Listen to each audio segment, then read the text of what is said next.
Halo semaunya para kaum Adam dan Hawa dimanapun kalian berada. Bagaimana kabar kalian hari ini? Sehat? Alhamdulillah. Kembali lagi dengan saya, pria banyak kesibukan namun masih pengangguran. Dan kali ini saya akan merangkum sebuah film yang berjudul The Last Stand yang dirilis pada tahun 2013 lalu.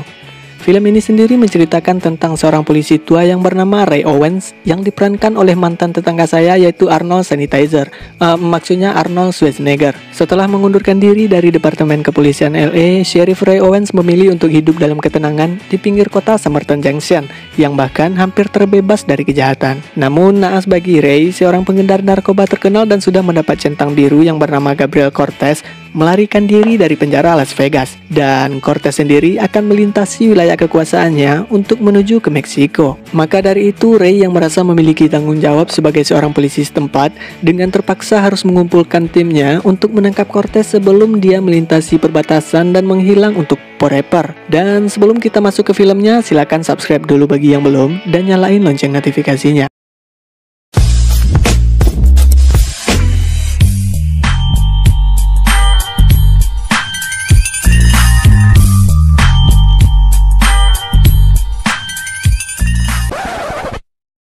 Film diawali dengan memperlihatkan seorang polisi yang sedang berjaga di pinggir jalan sambil menikmati burgernya setelah dipesan dari 14045.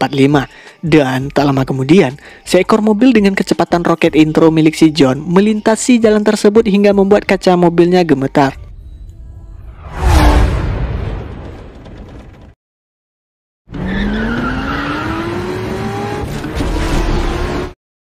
Dengan cepat scene langsung berpindah ke pagi hari di mana kita diperlihatkan dengan pemeran utama film ini yaitu Sheriff Ray Owens. Tak lama kemudian Ray dihampiri oleh seorang pria tambun yang merupakan wali kota setempat, dan setelah sedikit ngobrol si wali kota menitipkan mobil Camaro miliknya kepada Ray karena dia akan menghadiri sebuah rapat dengan Bapak Camat dan juga ketua RW setempat. Lalu Ray yang belum sempat breakfast dari rumah mampir ke sebuah kafe langganannya untuk menikmati roti selai nanas dan juga segelas susu.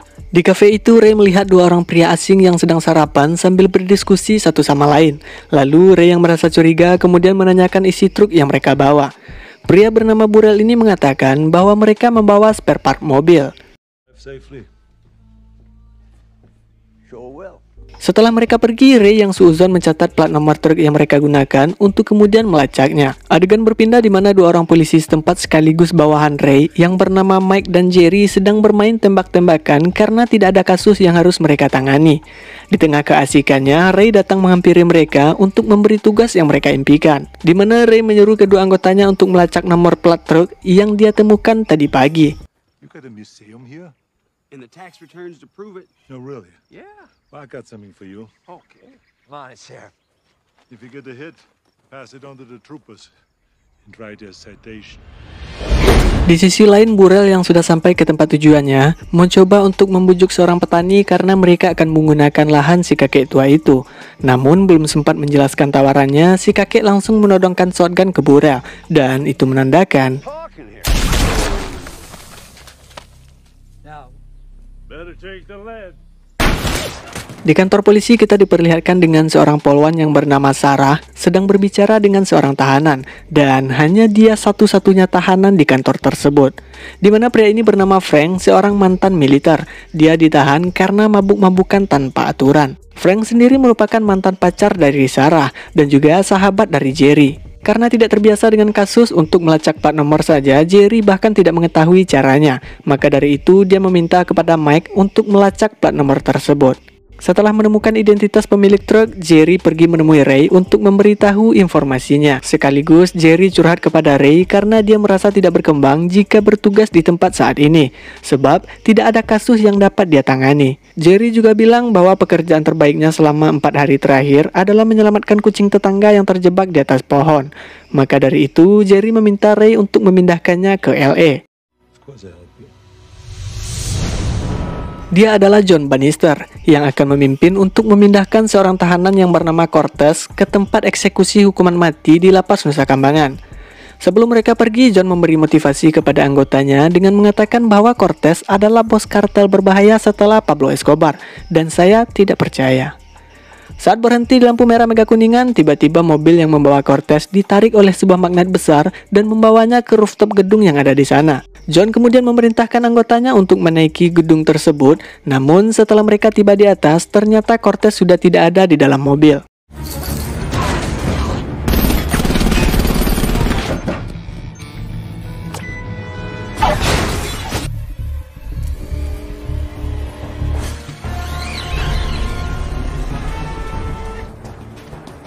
Saat John kembali keluar, dia melihat sebuah tali jemuran yang menghubungkan antara gedung satu dengan gedung yang lain. Itu menandakan bahwa Cortez telah berpindah ke gedung yang lainnya.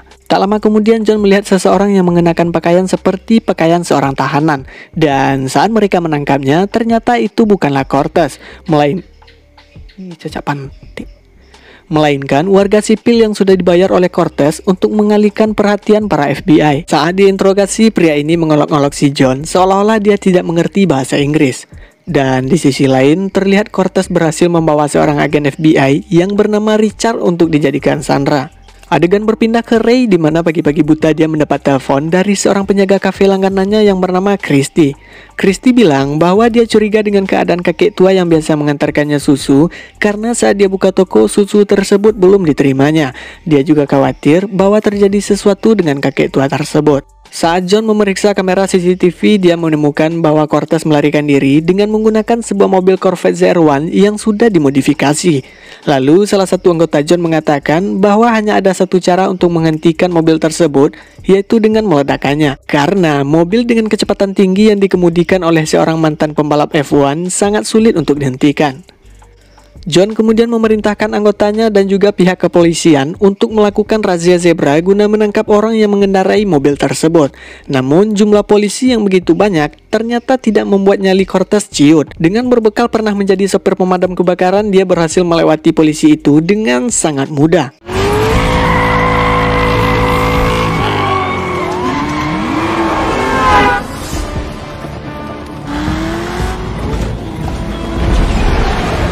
Kembali lagi ke kantor FBI di mana John menjelaskan kepada rekannya bahwa Cortez adalah seorang mantan pembalap profesional dan dia juga sudah menyaksikan sendiri bagaimana ganasnya Cortez saat berada di balik kemudi.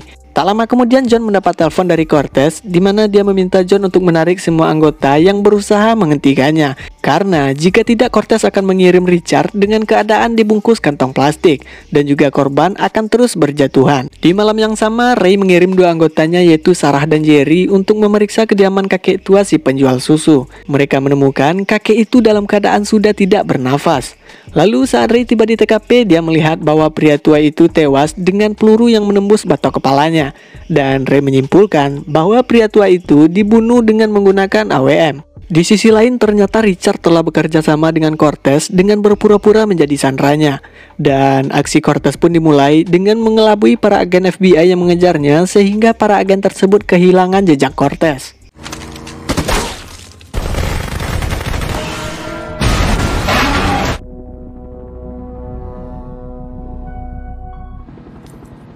Oops. Sorry. What? Saat melihat Cortez akan melewati perbatasan, berkemungkinan dia juga akan melewati kota Somerton, yang mana kota itu dikuasai oleh Ray. Dan salah satu agennya mengatakan bahwa dia mengenal seseorang di sana yang sangat handal dan dia juga merupakan seorang mantan Terminator. Maka dari itu, John langsung menghubungi Ray untuk memberitahu bahwa seorang buronan akan melewati daerahnya. Saat melakukan patroli, Jerry dan Sarah pun berhenti setelah melihat anak buah dari Burrell yang mencurigakan. Lalu Ray menelpon Jerry untuk menyuruhnya kembali karena itu akan membahayakan dirinya. Namun Jerry yang berpegang teguh dengan keputusannya, dengan percaya diri dia menghampiri gerombolan anak buah Burrell, dan pria itu pun juga dengan percaya diri menembak Jerry sehingga membuatnya tersungkur. Sehingga aksi tembak-tembakan pun tak terelakkan yang membuat Jerry kembali merasakan timah panas untuk kedua kalinya saat dia berusaha untuk bersembunyi. Kill the light. Now.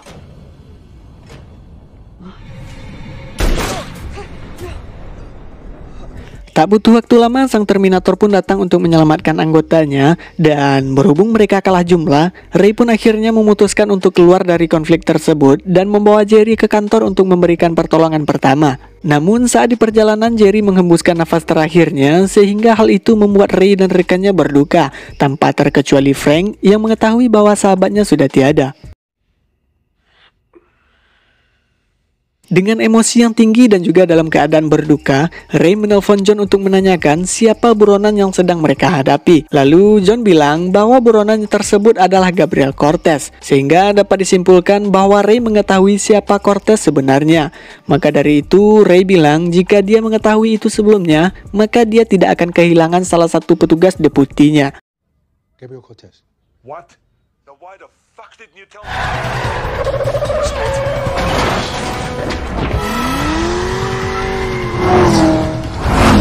Ray kemudian memulatkan tekadnya untuk menangkap Cortez, begitupun dengan Frank, dia juga menawarkan diri untuk membantunya demi membalaskan dendam Jerry.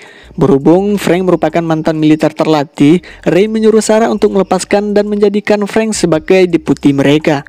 Karena mereka kekurangan senjata, maka dari itu Ray berinisiatif untuk meminjam koleksi senjata milik Lewis yang merupakan kolektor senjata setempat. Namun Lewis ingin berpartisipasi membantunya dengan syarat dia dijadikan deputi sama seperti Frank. Hal itu bertujuan jika ada kerusakan yang dia lakukan, maka itu akan menjadi tanggung jawab kepolisian setempat. Setelah disetujui, Lewis pun memperlihatkan semua koleksi yang dia miliki, mulai dari senjata jarak dekat, shotgun, M24, M249 atau Rambo, hingga senjata mungil yang paling dicari di PUBG yaitu flare gun.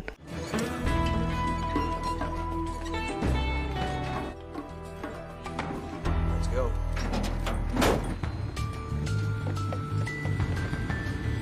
Dengan perlengkapan yang sangat mumpuni, Ray dan anggotanya pergi ke pusat kota untuk memblokade jalan agar Cortez tak dapat melaluinya.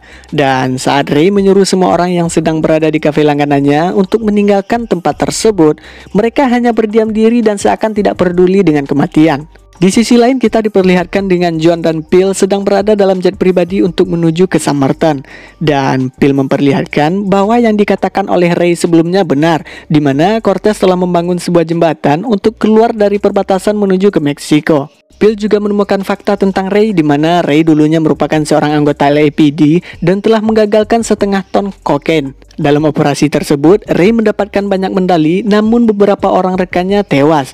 Sejak saat itu, Ray memutuskan untuk pindah tugas ke Summerton. Singkat cerita, Burrell bersama anggotanya pun tiba di pusat kota Summerton. Dan adegan tembak-tembakan pun dimulai oleh Mike karena dia melihat bahwa Burrell akan melepaskan tembakan kepada Christie dengan menggunakan becengnya.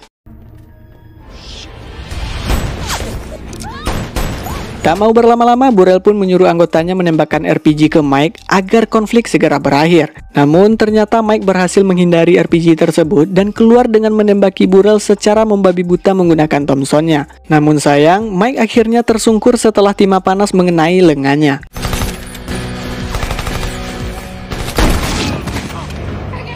Tak lama kemudian bantuan dari Frank pun datang dengan membawa bis sekolahnya. Saat pintu belakang bis itu dibuka, ternyata Ray telah siap dengan senjata Rambo untuk menembaki anak buah Burrell dengan membabi buta.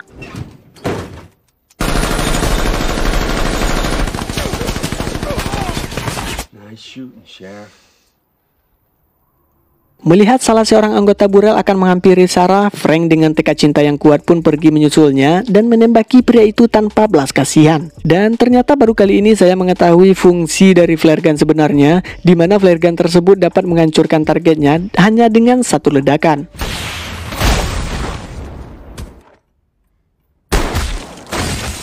Saat melihat Mike yang tergeletak di jalanan, Lewis pun berinisiatif untuk menolongnya.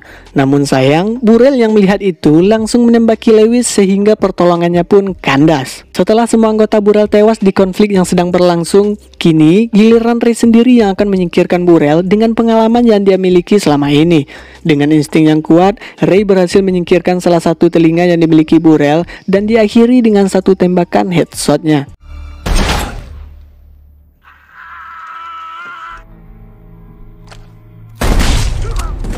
Saat akan mengembalikan bis ke posisinya, Ray melihat telepon milik Burrell berdering karena Cortez menelponnya untuk memberitahu bahwa dia telah memasuki kota Summerton. Karena tidak ingin Cortez lolos begitu saja, Ray pun mengejarnya dengan menggunakan mobil Chevrolet Camaro milik si wali kota.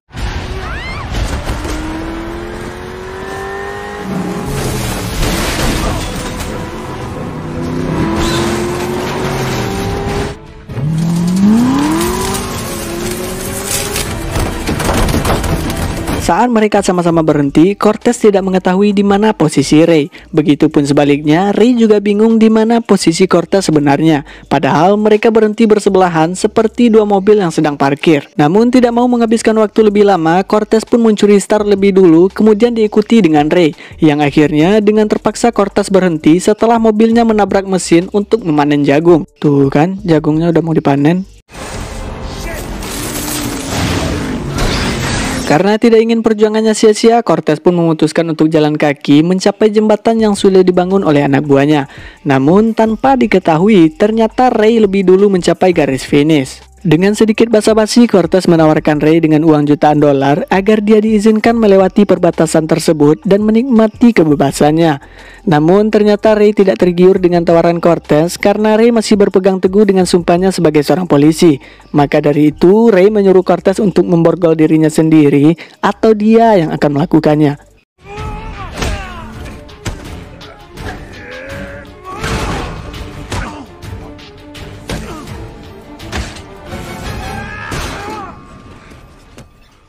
$20 million just to look the other way. You are under arrest.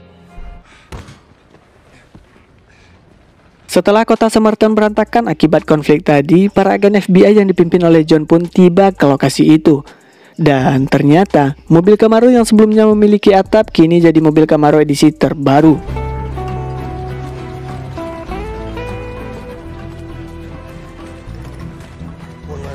Dan Richard ternyata masih selamat setelah dibuang dari mobil oleh Cortez. Tapi kali ini dia tidak kembali jadi agen FBI, melainkan sebagai tahanan seperti Cortez. Karena John telah mengetahui bahwa Cortez adalah pacar dari Richard dan dia juga telah membantu Cortez untuk melarikan diri. Di akhir cerita, wali kota yang baru saja selesai menghadiri rapat harus menerima kenyataan bahwa mobilnya dalam keadaan yang sangat memprihatinkan.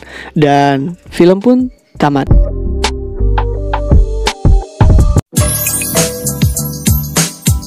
Dan kesimpulan yang dapat kita tarik dari film ini, jangan sekali-kali kalian meremehkan orang yang sudah tua karena jam terbangnya lebih tinggi dari yang muda-mudi, apalagi mantan Terminator. Cukup, mohon maaf jika ada kesalahan atau keteledoran. Untuk itu, saya pria banyak kesibukan namun masih pengangguran pamit undur diri, dan mari sesuaikan dengan kepercayaan masing-masing. Assalamualaikum warahmatullahi wabarakatuh. Sayonara.